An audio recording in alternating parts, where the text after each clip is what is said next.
Back in 2000, I created a Final Cut Pro tutorial called Cops, which demonstrated how to protect the identity of your on-camera subjects by blurring out their faces. In this updated version for Final Cut Studio, I'll show you how to do the same thing using motion. Start by adding your clip to be affected to the canvas. Press F6 to call up the timeline, then right or control-click on the clip and choose Duplicate. There are now two identical clips stacked on top of one another. Next, we'll add a mask to the top clip to isolate the subject's face. Make sure the copied clip, the one on the top, is selected. Then press Option C to call up the Circle Mask tool. Your cursor becomes a cross.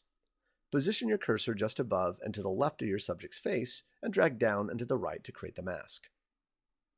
To see the effect of the mask on the top clip, turn off the video of the bottom clip by clicking the checkbox to the left of the clip. Now it's much easier to see the mask and make adjustments to its position and shape. Once the mask is in place, you can apply any number of filters to obscure the face. Make sure the top clip is selected, then click the Add Filter icon in the toolbar. Move your mouse to the Stylize category and choose Pixelate. To adjust how blocky the face appears, drag the Scale slider in the dashboard.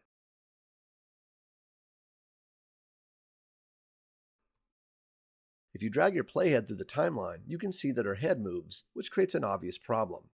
Thankfully, motion makes quick work of this with a few keyframes. Click the Circle Mask object to select it. Move your playhead to the beginning of the timeline, then click the Record button. Drag the playhead to the first frame where the subject's face moves outside the mask boundary. In the canvas, drag the mask to reposition it over the face.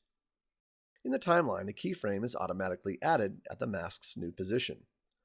Drag the playhead to locate the next frame where the face is outside the mask, then reposition the mat. Keep repeating these steps for the entire clip as necessary. A helpful tip while you're doing this is to scrub through the timeline to make sure the mask is on target. If it's not, simply reposition the mask. When you're finished, turn off the Record button and turn back on the bottom clip's visibility. Play the clip back, and you won't be needing those release forms again.